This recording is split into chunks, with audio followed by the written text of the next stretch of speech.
Even NDC and Casa 24-hour economy, nobody wants us to even ask questions. And I'm putting it to President Mahama. President Mahama, what's now one man for we almost say with vision, no agenda. I'm telling you, President Mahama, they are spoiling, damaging, denigrating your own agenda and vision. Because by 1.5 years, not 3 years, no, a year. No, there were problems with it. Accommodation, yeah, but they were rolling it out. I was a former man, I'm a crabber, and the background and some TV show. I assume. Every year, there was a cell with city, I would see, measure self like it. Now I share videos in a day a month. Another idea, a year if you are pokia, I do not friend Vim Lady, Abamonte, so Abekasa, to be a day among His Excellency John Dramani Mahama&Felix Kwakye. I am be a what's now a man and call for a good legacy a wire na adwense obe building. Say 24-hour economy or share Ghana for a bon camera boy say Ghana for cry empese or more journalists for no busa and sem a day after a year 24-hour economy home.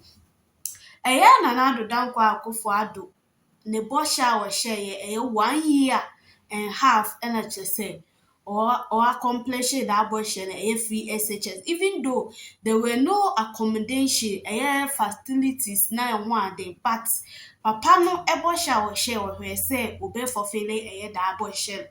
Now His Excellency John Dramani Mahama come here for promises are promising Ghana for him now. A move 1/3 kura when you are say we be another idea Vim Lady akasa.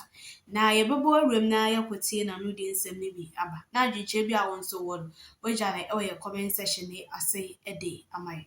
There are two things. Even NDC and Casa 24-hour economy, nobody wants us to even ask questions.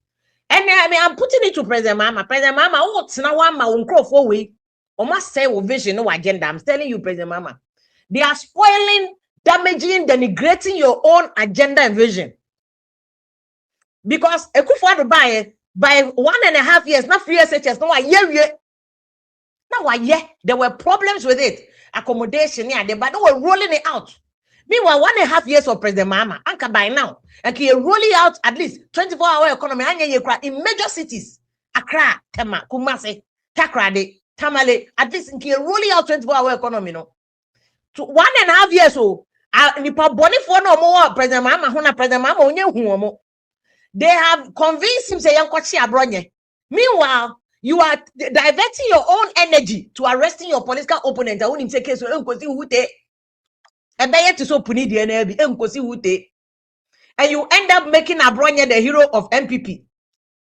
It's Abronye crank out narrowly in the next election and Abronye be lose. But because of this perceived persecution, Abronye may win. What did you promises? Then what did he say? Yatiti wouldn't himself would Jones or how? Or Jones or problem. Nakamoko checking so do our benum. And I'm to diapers, and I'm into diapers. And I'm to diapers, paying for diapers. I'm going to be an Jata Nepam Nana Juntia. Yeah, so trouble. Yeah,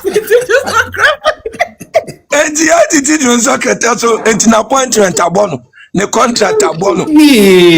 They just a baby. I'm farmer no. Me say. Ne ho papa ne say and adwuma abrantie so watch adwuma ne say wonu ankasa kura no onima adwuma no and na tese mana the origin sika woje the origin card call campaign woje and waba no watch Ghana adwuma emma Malik Basantali nkwasi asema odi ko promise ni kromfo nyina wonye ba akukura o enso ma egu akra anu wodi wo mo atwasi na lady back when me ref in December kaya lady be I think say last year or say early this year and obe criticize NDC about why koko me ref in din why not na koko ni mu odu kakra ewo GH1 onu dia Malika enyanwe they won fefe bi no na beto to ma friend NDC for then we enyanwe Lily. Yeah, or a decent girl. I know decent. Where anti position ya dey ba ma lady no. Malik Basantali de na ATM. Semfa. My emfa mo. unqualified. Otimi ko bie na no ka so unqualified, but the secret ni say enko okopege na we amfa. Na dia hu ni say omo WhatsApp platform. Akwa bi na ye frɛ no Padmon anu odi NST no. Se omunya wi a ni e paase o. Ba ko wi ani asapa ya mo obi foforo asaba. Near the party, Ghana Sika, twa promise man. Eti nkofo bebre omudi yawo ewo NDC party asiasiele mana omu wo fe kakra na say ya mpaase wo omu ntino ade no omu appointment na amfa. Akua masend wade bi wa check. Ebi mu kra ba TikTok kasa mobo. Hwe man ya woda so yi. Okay. Eyame chese eyama wrehwo se ono a pepre no ho ede ne nsa ene ne ho ene ne kra akose saase mu wemu na ebia nyame mu bi on Ghana meka no ehia wa abraho bi social na papa nes can be ye kan wan ba ho a because benefo ne no pe no mote ase picketing ne demonstration ne no language o mote ase ano no enti fa ho jim bi because at the end of the day no me posting e ebo am emfa me ho how we here on so obaho tie de be ka ho asem, but it's up to you to show up. What's in common as it's mon share because posting no yes so bia ka say we should go and sell indomie ono ne ba to indomie ye na ka say be to indomie Ghana how when they be go school when they be nurse when they be midwife ni so annoying and frustrating. We stand to arm robbers or we stand to prostitutes. What exactly is the problem? The government must do better. Let bring a need free. Our parents will suffer, thinking that at the end our kids will come and take care of us, and we are still home, still begging our parents for food. Why? I don't need a caricature. I want me them. What is it? What is it? Minister can't do something or do something. They don't go and sit on stations and be telling us that me pass them more. Be post no. Just can be post Oba otifie. It's your child at home. It's how you go around talking as if you don't have empathy for nurses. Abba dang. It's enough yet. You want us come and go in the media and be crying and be looking for pity? Oh, when we're paying the school fees and we're paying the money to the ministries, people didn't do it this way. But do some of them, will you fulfill your part of the promise? No, but than if you once. Yanko kana monkasi ye muadie. What are move you once? Recruitment move you once. Ade. Since when did posting become like this? Is this how our seniors were posted? You can't say yani ye posti ye hu. Ye wie sanko interview. Ade na mfama monkofo. Ye kana monka say any evidence. People are selling slots all around. And manu kana ye hu ye mobo. Mamenka. Oh. Na botra kraba. Enya bobo ya e pragia. Ni enya ho president or inspector sadie we. Na minta kando de animu. E de asemo a ye de pragia tricycle aba ye de kosa ya de awukurase. Knowing very well say nkurase kwan bebre nya. Oh, the whole bad, the whole brutal. Ya wo ba bi asa bobo ya no entimi nko. Ana nipa no yade no ohia comfort because ambulance kofa obi a what the oxygen esilipa no so se ne be nipa no betime nya home ni atimi rush ne de adu the nearest hospital abobo ya no oxygen wo sa tricycle no oxygen wo tricycle no wo bi oyade no obetime adam ama ne ho ato no sa Ghana yempanfo yade a yede o mu sie du prem kwa buruchire no tricycle ne betime sa pepepe. Hey, President Mahama. Yeah, because NDC appointees, ministers, CSOs, omo yadia, chief executive officers, omo yadia, sabi, yam for munsi, sa pragianum. I don't want to believe some entire candle. Neba yadia, sa pragiano, and abobo yano, na den beko hospital. Flight, pam, not in kwabruchire. And to ya, war from her, ya won't cron kumamuni dear, sabi, kwa piani aboa, ya moa. And to move for Praga Dada, he said, ye dear the Papa Biaba, a dear free primary health care. Hey, ye, and Swadu. Hey, now, Eddie, me back, 8 years. I grab a bonus and Swadu you. Wait. Say, no more one tia, and your young Ghana to me back 8 years. Young Famano, or baby, be a come, one for Pragiama. Mahama, what the yaka? Akaba, Adiaba, Kwama Sandia said 24 hours. What is the basis? Mujina so and they increasing light bill and water bill because ECG Nene Ghana Water Company Limited at the dollar, any inflation rate, any policy rate, interest rate, Namudi Jina so. Anyone sign your money in our form. It is also for you to start this question.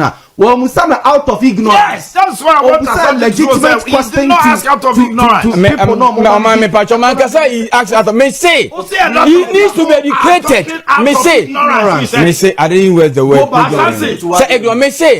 Me say Mankasa me tell on my dear me can say me say my men are some now papa na some now can. That's what both people have been saying, and it's up to the government to explain things to them. And your word was ignorance. They are speaking out of ignorance. That was your word. On my ignorance. I mean, okay, so me can say asem na o kan enkyerese enema bo enkosu. But the tie je wo kan want o de mapani kan say was it a period was it a penny was it pure water a costo and I mean say inflation about for ma and can the rate at which things will be increase the empanifo na minimum woman na pense commission akache and say and can be cost like say can bia it has also done train na ebia nka inflation no and can bia nya 3 cities in ka be ka ho say no mo ka say the rate at which things will be increasing no e be ba for what you say? Inflation. Oh my, Mrs. Sana, dear me, me say, and I told Amanda make her say a buying say what the inflation about this number, and now you should say a base rate a 16 advance of the above or the above 14. Me boy. Me come catch say a baby or maybe operating under single digit piano or more base rate so a cost single digit. Me boy, and now. Say about my cancer petrol about for me. About no, he's trying to put all these things down. So why na man in cost? What yes, about to me show who now go for what there? What you say? And I know someone here can say Pulican Ayaba Abama and your man a from oh, until the making. Me say, so what they buy be all spoke against say. I was so no mushia. I'm no mushia, but Nanka way my no. The phone chim so moko a penny say a port wa near man from Kaka. Yes, I don't mokai. Yes, but it's a Kanyama bono ever from. But you must say was a public air and a crime mine. Omoko funny man, but how much this one? I buy no critique another environment. But say individual entity near my so I buy Katimi petrol. It's right. So at the end of what I say, the pastor is asking, say, he's also asking a legitimate idea. Adentina, Sanyama way in every Abai na ye ne de wi na se bonten so for no je de wi so the government should just sit down and allow it to say inflation be about 0.5 yes na so and they were not 2 years ago ni boy 8 cities no because the inflation rate no. But this is an AG who will come and bastardize people, pronounce people guilty because they know that the order has nothing. The order is a calculated attempt to tarnish the images of people. They are in their second year. And they have not been able to prove a single case. You see, I have always maintained this, and I've said it even to a fault, that if not for the NDC, nobody would have ever said a politician is corrupt in this country. Because before someone is accused of corruption, nobody is guilty until proven guilty by a competent court, right? Now, almost all the politicians who had been found guilty in this country are all NDC. All. From NDC 1, about 6 people went to jail. NDC 2, same. Even when Mahama came his first time, we had 6 people convicted. But none from the MPP. None. They will always use corruption as a bait and tell the people of this country that these people are corrupt. And they will use that to win elections. They did the same in 2008 with Fifi Kwakye as propaganda secretary. Mentioned people. They mentioned a lot of people. They came, started 13 prosecutions and lost all. You remember Kwakye, former foreign affairs minister. You remember Asabi and his wife.